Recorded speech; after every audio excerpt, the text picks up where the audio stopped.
नमस्कार दोस्तों, education brain YouTube channel में आपका स्वागत है। आज प्रश्नावली 4.2 का जो एक क्वेश्चन बचा था उसको हम हल करेंगे।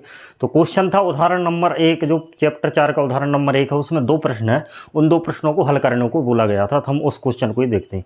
क्वेश्चन आपके सामने है, आप इसको ध्यान से देखें कि जॉन और जीवंती दोनों व्यक्तियों के पास कुल मिलाकर 45 कंचे हैं और दोनों 5-5 कंचे खो देते हैं, मतलब उनके 5 जो कंचे हैं वो घूम जाते हैं। अब उनके पास जो कंचे बचे हैं उन कंचों की संख्याओं का जो गुणनफल है वो 124 है। तो हमको यह बताना है कि उनके पास प्रारंभ में कितने कंचे थे। ठीक है, तो क्वेश्चन आप फिर से देखें कि जॉन और जीवंती दोनों को मिलाकर कुल मिलाकर 45 कंचे थे। तो यहाँ पर हम एक का कंचों की संख्या मान लेंगे इसको हल करने के लिए। तो सबसे पहले हम हल मानते हैं। क्वेश्चन नंबर पहला है, माना कि 2 व्यक्ति हैं ना, तो माना कि जॉन के पास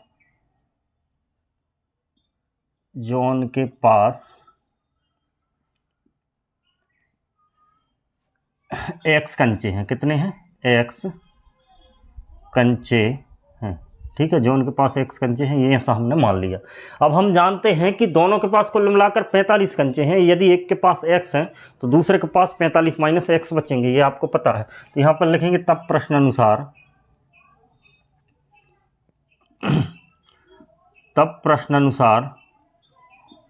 2 व्यक्ति हैं। एक जॉन के पास तो हमने x मान लिए, जीवंती के पास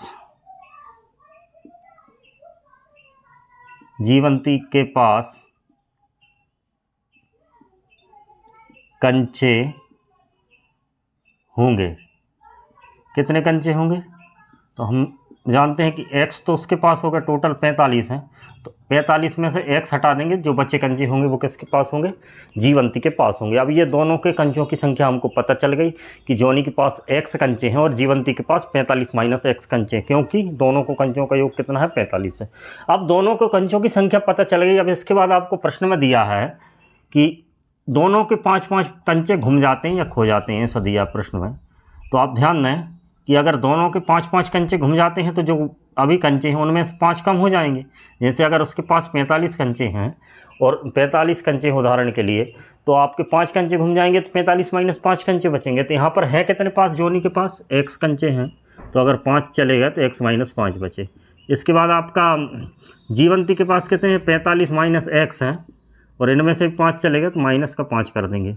और 5 जाने के बाद जब उनके पास जो कंचे बचे हैं, अगर उन कंचों की संख्याओं का हम गुणनफल करें तो वो क्या हो रहा है? 124 हो रहा है। ये आपको प्रश्न में ही दिया। ठीक है, तो आप प्रश्न को ध्यान से पढ़ें और अपने कॉन्सेप्ट अगर आपके क्लियर हैं तो प्रश्न को ध्यान से पढ़ने के बाद आप बड़ी आसानी से उनका समीकरण बना लेंगे और उस समीकरण को हल कर लेंगे। तो यहाँ पर हमारा समीकरण बनने ही वाला है। यहाँ पर ध्यान दें, अब इसको आपको सोल्व करना है। तो ये दिया है आपका x माइनस 5 और ये दिया 45 में से अगर आप ये 5 हटा दें 40 बचेगा। 40 माइनस x बराबर आपका 124। ठीक है, अब इन दोनों का गुणा करेंगे। आप गुणा करेंगे तो x का 40 में गुणा होगा तो 40x हो जाएगा, और x का ही होगा x में गुणा तो माइनस का x स्क्वायर हो जाएगा। अब माइनस का 5 का 40 में गुणा होगा तो माइनस का 200 हो जाएगा, और माइनस के x में गुणा होगा तो प्लस का 5x हो जाएगा, और ये आपका 124 बराबर के बराबर के उस तरफ 124 आपका चल ही रहा। ठीक है, अब यहाँ पर ध्यान दें कि अभी ये इसको थोड़ा और सॉल्व कर लेते हैं। ये 40x है और ये 5x है, तो ये 45x हो जाएगा आपका। तो ये आपका 45x हो गया। ठीक है, ये आपका x स्क्वायर है, तो x स्क्वायर अकेला ही है, तो x स्क्वायर आपका वैसे ही का वैसा। अब बराबर के उस साइड इस 200 को पहुँचा दो, तो ये आपका 124 हो गया और प्लस का आपका 200, है ना। अब हमारा वर्ग समीकरण लगभग बनने ही वाला है। एक्स स्क्वायर को प्लस का ही करना है, तो एक्स स्क्वायर और 45x को उस साइड ले जाते हैं, तो उस साइड ले गए और फिर मैं इस साइड इसको लिख रहा हूँ। तो एक्स स्क्वायर माइनस का 45x हो जाएगा, और उस साइड पहले ही से 124 प्लस 200 मतलब 324 पहले ही से है, तो ये बराबर 0। ये आपके सामने वर्ग समीकरण बन गया। जो दी गई समस्या थी उसको हमने प्रश्न के अनुसार उसको सेट किया और आपका ये वर्ग समीकरण बन गया। अब इस वर्ग समीकरण में जो मूल होंगे, मतलब जो x का मान होगा इसको हल करने के बाद, तो जो x के मान होंगे वही x का मान होगा। तो x का मान हमने कंचे की संख्या मानी जॉनी के पास, तो x का मान निकल आएगा, तो हमको पता चल जाएगा जॉनी के कंचों की संख्या। और x का मान अगर आपको निकल गया तो आप जीवंती के कंचों की संख्या भी निकाल सकते हैं, क्योंकि वो 45 माइनस x है। तो आइए हम इसमें x का मान निकालते हैं।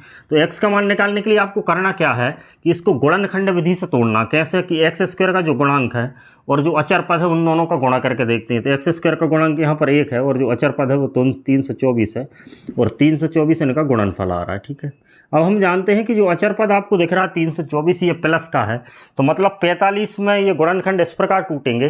324 के जो गुणनखंड, दो गुणनखंड हम ऐसे लेंगे कि अगर उनको जोड़ें, क्योंकि प्लस का है 324 या अचर पद 24, मतलब ये अचर पद है ये प्लस का है, तो अगर इनको जोड़ेंगे तो क्या आना चाहिए 45 आना चाहिए, और अगर गुणा करेंगे तो क्या आना चाहिए 324 आना चाहिए। तो 36 गुणित 9 में ये टूट जाएगा। 36 में आप 9 का गुणा करेंगे तो 324 ही आएगा, और 36 में से 9 जोड़ेंगे तो 45 आएगा। तो इस प्रकार आप इनको तोड़ सकते हैं, यानी कि आप बार बार प्रैक्टिस करें तो आपको ये याद जैसे हो जाएंगे। ठीक है, तो हम यहाँ पर डायरेक्ट लिख देते हैं कि एक्स स्क्वायर है आपका, 45 को आप लिख सकते हैं 36 प्लस 9 और कोष्टक के बाहर आपका एक्स है और प्लस का आपका 324 चल ही रहा है और बराबर में आपका 0। अब इसको और आगे हल करते हैं तो ये आपका एक्स स्क्वायर हो गया माइनस का 36x हो गया माइनस का 9x और प्लस का 324। ये हमारा अब 4 पदों में समीकरण बन चुका है। अब इसके दो दो पद करके हम कॉमन ले लेते हैं। तो यहाँ पर आपका x कॉमन है तो x माइनस 36 बचेगा और यहाँ पर 9 कॉमन है तो यहाँ पर भी x माइनस ही 36 बचेगा बराबर 0, है ना। यहाँ से इन दोनों में से x कॉमन ले लिया। कॉमन लेने का मतलब मैंने बताया भाग देते हैं, तो इसमें भाग दिया x का, इसमें भाग दिया। यहाँ से 9 और माइनस कॉमन ले लिया तो ये प्लस का हो गया और ये माइनस का हो गया। इस प्रकार हम यहाँ पर ध्यान दें कि अब यहाँ से एक x माइनस 36 भी कॉमन आ रहा है, तो x माइनस 36 कॉमन ले लो और x माइनस 9 बचेगा और बराबर में 0। इसका मतलब ये है कि x माइनस 36 और x माइनस 9 का अगर आपस में गुणा करेंगे तो 0 आएगा। गुणा करेंगे तो 0 आएगा, इसका मतलब ये है कि इन दोनों में से एक तो 0 होना चाहिए कम से कम। तो हम इन दोनों को अलग अलग 0 मान लेते हैं। तो यहाँ पर हम क्या करते हैं, x माइनस 36 को 0 मानेंगे तो x बराबर आपका क्या आ जाएगा 36 आ जाएगा, एक x का मान ये हो गया। या करके हम x माइनस 9 बराबर 0 मानेंगे तो x बराबर आपका 9 हो जाएगा। तो इस प्रकार हमने समीकरण के दो मूल निकाल लिए और दोनों मूल आप देख रहे हैं कि ये 36 है और ये 9 है और दोनों प्लस के हैं, इसलिए इनमें से किसी को भी अमान्य नहीं किया जा सकता। तो हम पहले x बराबर 36 ले लेते हैं। तो आप लिख देंगे अब x बराबर 36 लेने पर, तो x बराबर अगर आप 36 लेंगे तो हमने x जोन के कंचों की संख्या मानी, तो मतलब जोन के पास 36 कंचे होंगे। तो यहाँ पर लिखेंगे तब जोन के कंचे कितने हो जाएंगे, जोन के कंचे x बराबर आपके हो जाएंगे 36। ठीक है, और जीवंती के भी हम निकाल सकते हैं, जीवंती के कंचे। तो जीवंती के कंचे हमने माने हैं 45 माइनस x और x का मान हमको पता ही चल गया, तो 45 माइनस 36 और 45 में 36 जाएगा तो आपका 9 बचेगा। तो इस प्रकार जॉन के पास x बराबर 36 कंचे हैं तो जीवंती के पास 9 कंचे होंगे। इसके बाद यदि हम क्या ले लें, यदि x बराबर 9 ले लें तो x बराबर 9 मतलब जॉन के पास अगर 9 कंचे मान लें तो तब जॉन के पास कितने कंचे होंगे, जॉन के कंचे x बराबर 9 है जॉन के कंचे। तो जीवंती के कंचे आपके होंगे 45 माइनस x, तो x का मान 9 है तो जीवंती के कंचे आपके 36 होंगे। तो इस प्रकार इसका आंसर है। ठीक है, तो इसके दोनों आंसर हैं, अगर एक के 36 मानेंगे तो दूसरे के 9 आएंगे। ठीक है, तो इस प्रकार इसके दोनों ही आंसर सही हैं। तो आप कह सकते हैं कि यदि जॉन के पास 36 हैं तो जीवंती के पास 9 होंगे, यदि जॉन के पास 9 है तो जीवंती के पास 36 होंगे। तो ये दोनों ही आंसर सही हैं। इसके बाद हम अगला क्वेश्चन देखते हैं। देखिए आपके सामने अगला क्वेश्चन है, इसकी भाषा थोड़ी कठिन है लेकिन आप इसको धैर्यपूर्वक पढ़ेंगे तो समझ जाएंगे। क्या दिया क्वेश्चन में कि प्रत्येक क्वेश्चन में ये दिया है, यदि प्रत्येक खिलौने का मूल्य आप निकालना चाहते हैं तो 55 में से आप खिलौनों की संख्या घटा दीजिए। 55 में से क्या कर दीजिए, खिलौनों की संख्या घटा दीजिए। क्वेश्चन को आपको ध्यान से पढ़ना पड़ेगा जब ही आपको समझ में आ पाएगा। तो प्रत्येक 55 में से अगर खिलौनों की संख्या घटा देंगे तो एक खिलौने का मूल्य आपका निकल आएगा। प्रश्न यही कह रहा है। तो आपको ये बताना है कि उस दिन कितने खिलौनों का निर्माण हुआ था, यदि उस दिन कुल लागत 750 थी। आइए इसको हम समझते हैं। तो यहाँ पर ध्यान दें कि क्वेश्चन आपको दिया है कि खिलौनों की संख्या बताना, आप मालूम माना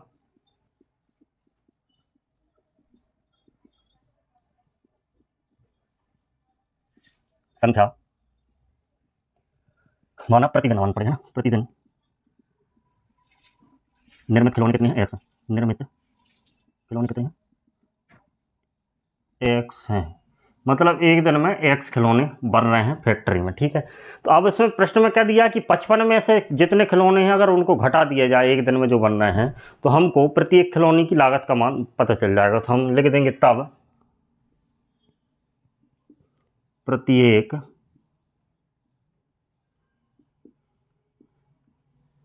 खिलौने की लागत।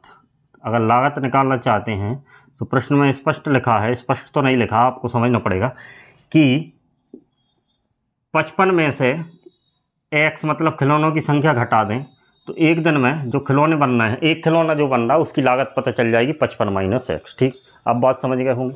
प्रश्न में दिया था कि 55 में से अगर आप खिलौनों की संख्याओं को घटा देंगे तो एक खिलौने को बनाने में जो लागत लगेगी वो निकल जाएगी, ठीक है। अब प्रश्न में ये भी दिया है कि एक दिन में जो खिलौने बन रहे हैं उनकी कुल लागत 750 रुपये है। तो कुल लागत कैसे निकालते हैं? जैसे मान लो कि 45 खिलौने एक दिन में बन रहा है, उदाहरण के लिए बता रहा हूँ, और एक खिलौना बनाने के लिए 20 रुपये का खर्चा आता है, ठीक है। तो एक खिलौना बनाने के लिए 20 रुपये का खर्चा आता है, 2 खिलौना बनाने के लिए 20 गुणे 2 का खर्चा आएगा, 3 खिलौने बनाने के लिए 20 गुणे 3 का खर्चा आएगा, 4 खिलौने बनाने के लिए 20 गुणे 4 का खर्चा आएगा। इसी प्रकार 45 खिलौने बनाने के लिए 20 गुणे 45 का खर्चा आएगा। तो यहाँ पर कुल खर्चा कैसे निकलेगा? 45 गुणे 20 या 20 गुणे 45, तो ये कुल खर्चा 900 रुपये यहाँ पर निकल गया। लेकिन यहाँ पर जो हमको संख्याएं दी हैं वो x के रूप में दी हैं, तो हम गुणा तो कर सकते हैं कॉन्सेप्ट के हिसाब से। तो यहाँ पर देखें पुनः प्रश्न अनुसार कि यदि x खिलौने हैं, यदि x खिलौने हैं आपके और एक खिलौने की लागत 55 माइनस x है तो टोटल लागत निकल जाएगी, तो जो कि आपको 750 दी है। अब इससे आप वर्ग समीकरण बनाएंगे तो आपका वर्ग समीकरण 55 माइनस एक्स हो जाएगा, 55 इंटू एक्स हो जाएगा माइनस एक्स स्क्वायर बराबर 750, ठीक। अब यहाँ पर जो एक्स स्क्वायर को उस तरफ ले जाते हैं और 55 को तो ये आपका 55x और प्लस का 750 बराबर 0, ये आपका वर्ग समीकरण बन गया, ठीक है। अब वर्ग समीकरण के आप गुणनखंड करेंगे तो यहाँ पर एक्स स्क्वायर का गुणांक 1 है और अचर पद आपका प्लस का 750 है, दोनों का गुणा करेंगे तो 750 आएंगे, और 750 प्लस का मतलब अचर पद यहाँ पर प्लस का है, तो इसका मतलब 750 के आपको ऐसे 2 गुणनखंड तोड़ना है, तो जिनको जोड़ने पर 55 आना चाहिए क्योंकि एक्स का गुणांक 55 है, और गुणा करने पर 750 आना चाहिए। तो आपका 30 गुणा 25 आ जाएगा। इसको मैं फिर से आपको बोलूँगा कि आप इनकी बार बार प्रैक्टिस करेंगे तो आप निकाल लेंगे, ठीक है। यहाँ पर ध्यान दें कि ये आपका एक्स स्क्वायर है, इस 55 को लिख सकते हैं 30 प्लस 25 एक्स प्लस 750 बराबर 0, ठीक है।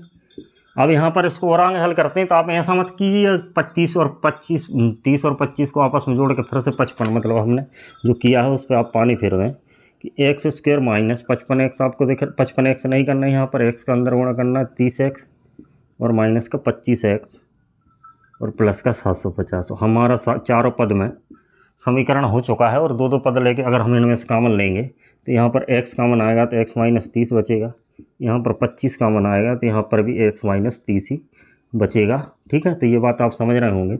यहाँ पर x माइनस 30 आपको दिया है कॉमन और x माइनस 25 बराबर 0, तो यह करके लिख देंगे यहाँ x माइनस 30 बराबर 0, तो x बराबर आपका फिर से 30 आ जाएगा, या करके आप लिखेंगे x माइनस 25 बराबर 0, x बराबर आपका फिर से 25 आ जाएगा। यहाँ पर x के 2 मान हैं 30 और 25, ठीक है, और दोनों प्लस के हैं और दोनों मान मान्य है, क्योंकि दोनों मान प्लस के हैं तो दोनों खिलौनों की संख्या हो सकती है। तो हम यहाँ पर अलग अलग ले लेंगे। यदि x बराबर क्या है 30 ले लेते हैं पहले, तो x बराबर हमने एक दिन में खिलौने की प्रतिदिन निर्मित खिलौनों की संख्या बताई थी, तो कुल खिलौने कितने हो गए? एक दिन के खिलौने लिख दो, एक दिन या प्रतिदिन लिख दो क्योंकि क्वेश्चन में दिया है आपको प्रत्येक दिन निर्मित खिलौने। तो प्रत्येक दिन निर्मित खिलौने क्या हो जाएंगे आपके 30, और लागत क्या होगी? एक खिलौने की लागत, एक खिलौने की लागत, एक खिलौने की लागत क्या है हमने मानी थी 55 माइनस एक्स। तो 55 माइनस एक्स मतलब 55 में से एक्स का मान घटा दो, 30 घटा देंगे, एक खिलौने की लागत आपकी 25 रुपये यहाँ पर हो जाएगी, ठीक है। अगर एक्स बराबर 30 लेते हैं तब यदि x बराबर आप 25 लें, क्योंकि दोनों मान संभव है, यहाँ पर x बराबर आपने 25 ले लिया मान लो, तो x बराबर 25 ले लिया तो प्रति एक दिन निर्मित खिलौनों की संख्या आप लिख लेना बराबर 25 हो जाएगी। और खिलौनों की लागत, एक खिलौने की लागत यहाँ पर क्या हो जाएगी, 55 माइनस 25 हो जाएगी। एक खिलौने की लागत है ना, एक खिलौने की लागत यहाँ पर आप लिख लेना, तो ये कितनी हो जाएगी, 30 हो जाएगी, 30 रुपये। ठीक है, यदि खिलौनों की संख्या x 30 मान है तो प्रति एक दिन 25 खिलौने एक की लागत आएगी। अगर खिलौनों की संख्या 25 मान है तो प्रति एक दिन 30 रुपये प्रति एक खिलौने की लागत आएगी। तो इस प्रकार इस क्वेश्चन के दोनों आंसर संभव हैं। तो इसी के साथ हम इस वीडियो को ख़त्म करते हैं, क्योंकि 4.2 के 2 क्वेश्चन रह गए थे, उसी के लिए ये वीडियो बनाया गया था। तो आपको उम्मीद है कि ये क्वेश्चन आपको बहुत बेहतरीन तरीके से समझ में आए होंगे। और इसी प्रकार की वीडियो के लिए आप अगर कक्षा 10 की गणित की तैयारी करना चाहते हैं और इसी प्रकार की वीडियो आपको समझ में आती हैं तो आप इस चैनल के साथ जुड़ सकते हैं, इस चैनल को सब्सक्राइब करके। धन्यवाद।